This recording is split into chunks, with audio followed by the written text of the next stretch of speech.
Salut, j'espère que tu vas très bien. Alors, c'est un podcast un peu particulier que je vais te proposer aujourd'hui parce qu'on va aller explorer quelque chose qui est pas vraiment fréquent sur le mécanisme énergétique des périodes karmiques et des sorties de périodes karmiques.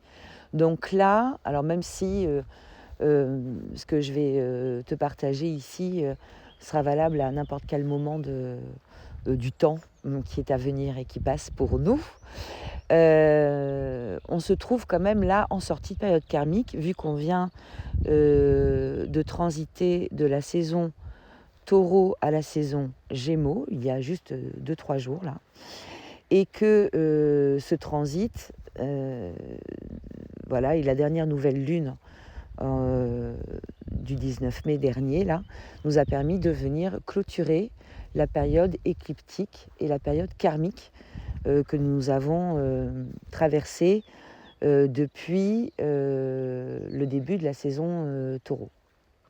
Bon, en sachant que on a une rentrée astrologique en mars qui a quand même un parfum aussi un peu particulier.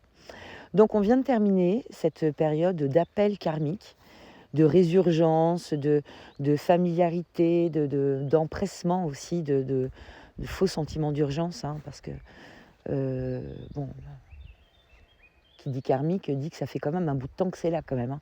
Donc les sentiments d'urgence ne sont pas réellement justifiés, même si chaque période karmique est une occasion, une opportunité d'aller grandir dans la dynamique de notre évolution en suivant ce parcours nodal, là, en suivant les indications du nœud nord, justement.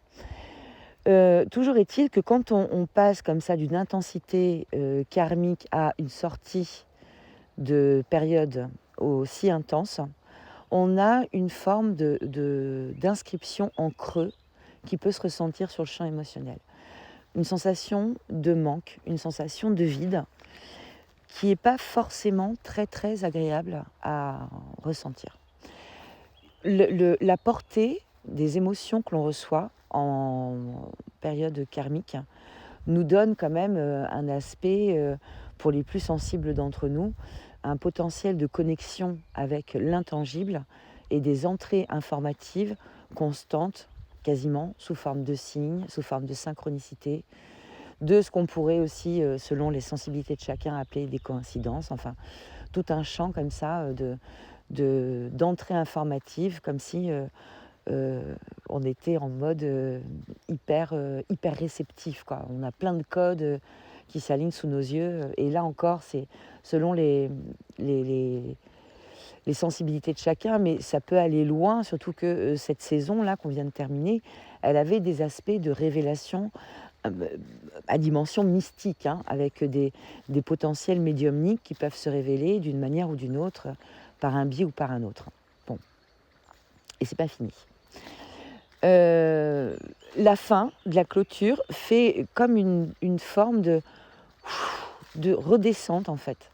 Comme s'il y avait une déconnexion assez ponctuelle au domaine de l'invisible et de l'intangible. Alors, sur le coup, on ne sait pas que c'est ponctuel parce que quand on vit l'expérience au moment précis, en fait, ce qu'on ressent surtout, c'est tout d'un coup, il y a un vide, quoi, une impression de quelque chose qui manque. Et dans cette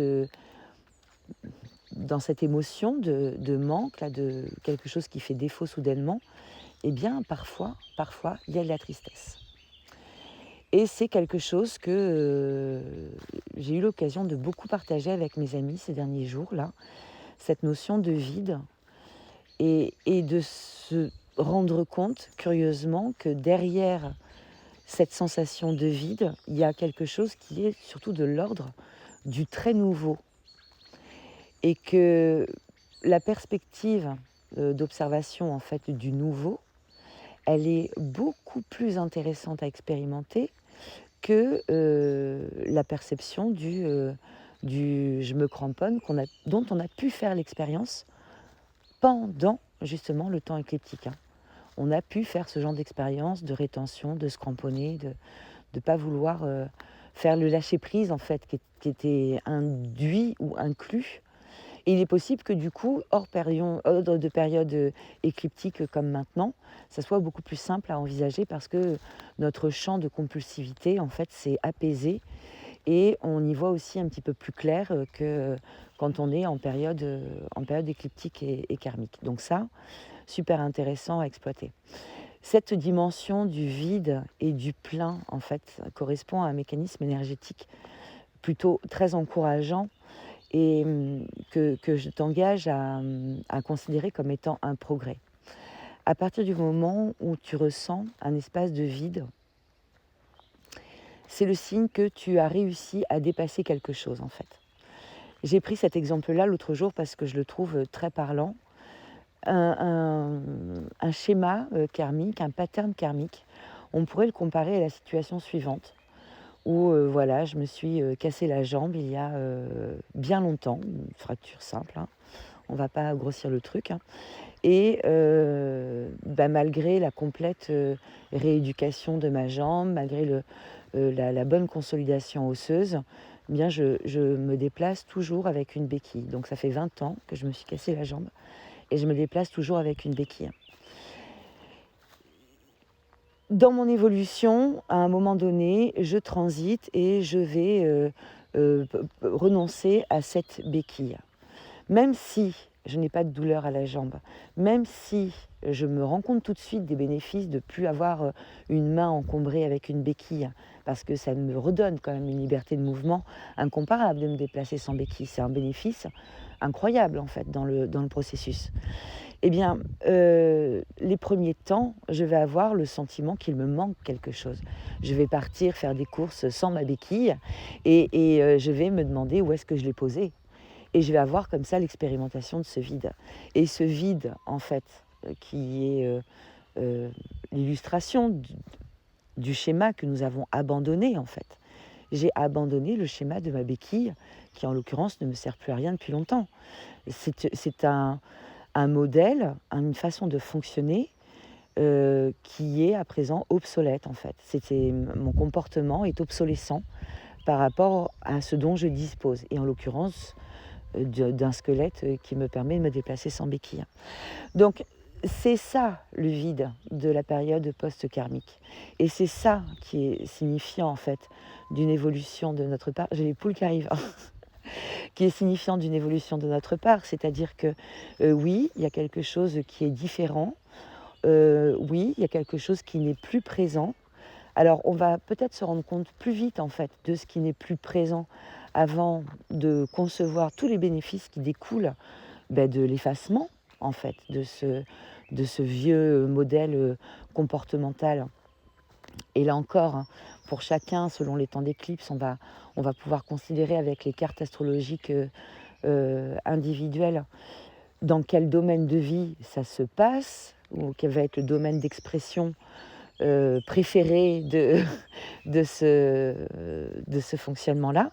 Mais on a comme ça, voilà, cette chose qui nous permet de voir aussi notre dynamique évolutive et de voir à quel point eh bien, il y a de l'évolution en nous. Donc accueillons ce vide, c'est assez indispensable pour pouvoir recevoir après. Le mécanisme écliptique implique ça, une création de vide pour pouvoir télécharger de nouvelles choses. Donc on est vraiment en train de faire de la place dans notre disque dur karmique, hein, presque on pourrait dire. Et c'est signifiant que nous sommes en train d'évoluer. Alors ça ne va pas durer, hein, ce sentiment de vide. En fait, on n'a pas de négociation quelconque à faire, hein. Ça peut être un peu déstructurant, un peu déboussolant. On peut se demander du coup si c'est un objectif par exemple hein, qui disparaît et qui nous a tenus en haleine pendant fort longtemps. La question ça peut être mais où est-ce que je vais maintenant? Mais bon, rien ne presse non plus pour aller voir où tu vas maintenant. Là il y a des indications qu'il convient d'intégrer avant toute chose.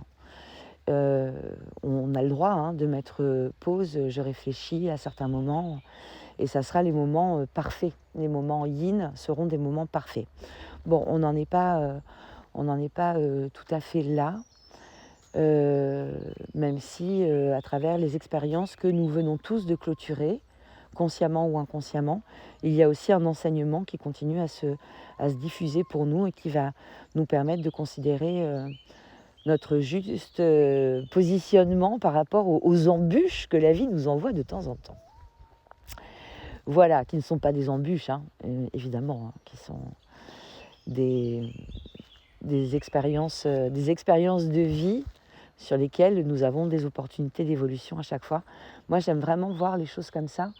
Et d'ailleurs, ce n'est pas ignorer le champ émotionnel douloureux et compliqué qui peut honorer d'ailleurs toutes ces expériences que l'on fait à partir du moment où on est dans la vie, dans le mouvement de la vie, dans le flot de la vie.